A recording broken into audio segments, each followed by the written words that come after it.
Hello guys, welcome to my channel. So today we'll be discussing about people that are planning to relocate to Canada to be with their spouse who is studying in Canada.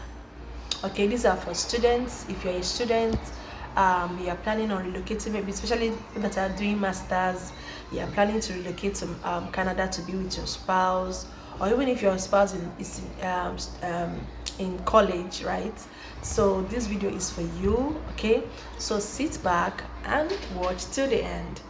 So one thing that you have to put into consideration is that there's this thing called SOP. Okay, so you need to give the officer, you need to melt the hearts of this officer. Why are you planning to relocate to be with your spouse? Is it because of, I don't know? So it all depends on you, because it is individualized. What happened to me might not be what will happen in your own case. Like, let me give you a scenario. Like during my own time, when my husband relocated, my kids were missing him a lot, especially my younger one. Anyone that is a man, he sees his daddy, he just be calling daddy, and whenever you tell my husband, oh, this child is what she's doing, he will be so angry that, oh, are you think my child will forget me, that kind of stuff. So during our SOP, we have to include all those things because it will melt their hearts. So that's the thing, you need to do something that, yes, when they read it, they will know sorry, they will know that yes, this is real. Okay, so, and it was real. To be honest with you, anybody that passed, I can remember he will be calling dad, because he was missing his father. So that is the thing. So that's what you have to do. Okay, you as the wife or the husband, the one in your home country will write his or hers, why the one to in Canada will also write. So maybe you are studying in Canada, you are not feeling, as in, you want your family to be around you. You have to give reasons why your family should be around you. Maybe you are not doing well, maybe you are depressed, some certain things that are around you that is affecting you because your family is not around. So why the one at home will also give reasons why he or she wants to join the husband that is in Canada. Okay, so me, when your husband travels now, you know how it used to be. So you also need to include this, because one thing I love about Canada is that they love family bonding. Okay, this is where you give your purpose and make sure that it will melt anybody that will be reading that. Okay, it's also going to give you a chance of getting your visa approved. So that one is apart. Then we also have marriage certificates. Here you have to get your official marriage certificate from registry. Okay, and also a change of name. If you're a woman, if you're the lady, you also get your change of name, newspaper, and that is it.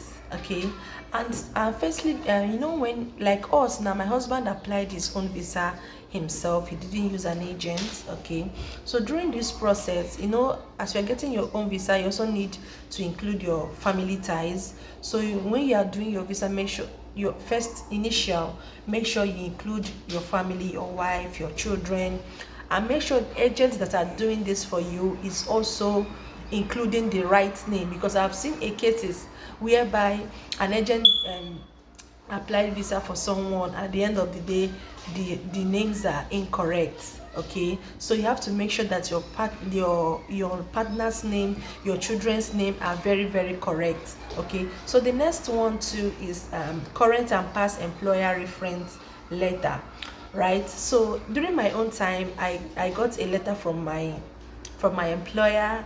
She did a very, that's why it's good, wherever you're working, please make sure you have cordial relationship with your employer.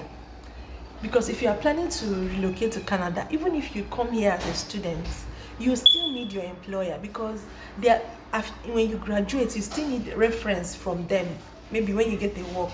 So whatever you are doing back home, make sure you have adequate relationship with your employers. All right, is to help you in some certain aspects. All right, so my employer, they even miss me that I'm not in that facility, but it's all good. So she wrote a letter for me, with the hospital letterheading and stamp, when I was employed. What was inside the letter was the date I was employed, right? And she also have to state that yes, my husband is in Canada studying, that I want to go join my husband for a meantime, okay, for a meantime, because they understand the family stuff and all of that, okay. So, and secondly, that I'm coming back to also um grab my job back. So you have to be specific to he has to give, so that my position is going to wait for me until I come back, maybe for some months after I've gone, and we have seen ourselves, that kind of stuff, that I'm coming back again to continue with my job. It's only when you have a good employer. So that is it. So then your work ID, you need to show your work ID, what it entails and everything. I also have to bear the same name with your with the current and past employer reference letter that your employer is going to give you. Okay, I also have to bear your name. All right, so you have family pictures. Some people don't use to take family pictures, right? Especially when you be dragging your husband, come now, let's take a picture. No, no, no, no, no. Guys, family picture is very, very important when you want to migrate with your family. All right, so you're giving evidence that yes, I married this person, or yes, I have children with this person. They are going to see your pictures. They also checkmate it with your passport, right? So family pictures is very, very important. Some people don't even include this even when they're applying for their visas or even study visa. So you need to honestly, you need to take family pictures. It's very, very important. So the next one too is your academic and professional qualification. Like me, I didn't do verification of your educational qualification and all of that.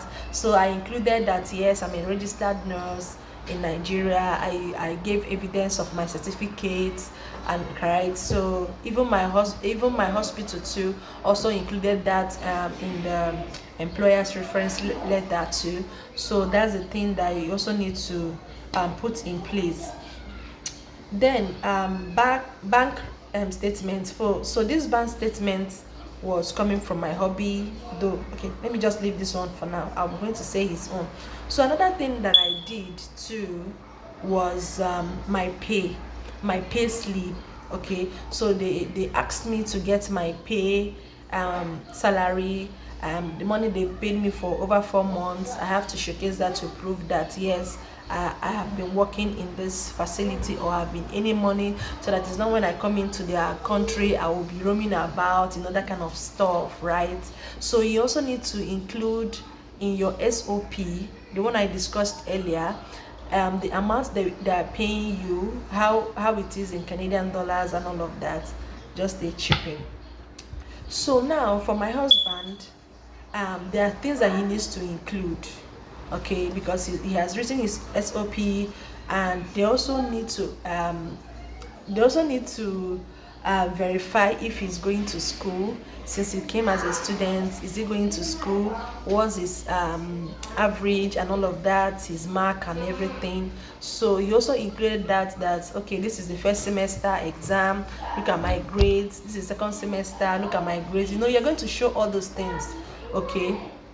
It's very, very important. Then another one too is a bank statement. Remember that when you are bringing in your spouse or your kids, you each person have a minimum amount they are going to show, proof of fund. So it's in the Canadian, is in the IRCC website, right? Because when we came, it's a different ball game now because of the changes and everything, okay. So yeah, you have to do well to check that. And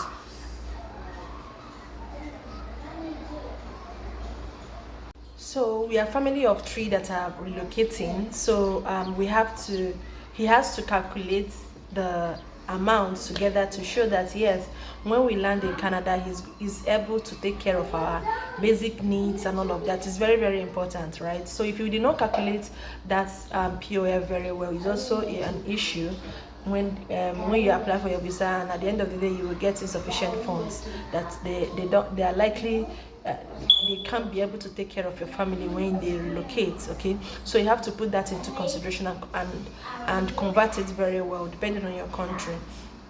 Another one too is utility bills and all of that. Is he paying bills? All of this one is coming from him, right? Even the proof of fund was also coming from him. He was the one that proved that yes, he's able to take good care of us when we land in Canada. So I don't know if I said something about my kids application too. So for my kids, we used certificates, their birth certificates, and that of their passports, right? So that was what we used for the kids. Okay, kids doesn't have any issues and all of that. So I did my biometrics. Okay, I did my biometrics. We also did our medicals, right? So when you do all those things, you have to upload it in the system that yes, you have done it, and be prayerful that it's going to come out and everything. So that is almost the preamble of all we did for our visas. And at the end of the day, our visa stayed 5 months before it came out. Okay, I think we applied in December, right, and we got the visa in May. So almost 5 months. So that is how we did our own visas. And if you have any questions, maybe I did not include, or I know them, but you know how things run out from someone, so you can just ask me a question on that. Please subscribe to my channel, right? Subscribe, and also give me a thumbs up in case any, so that YouTube can be able to distribute this video and give it out to people that needs it, right? Even if you are giving to agents, you're not doing it yourself. It's also good that you know all those things so that you can give the agent the right documents, and at the end of the day you are good to go. Thank you so much. Don't forget to subscribe. Thank you. Bye.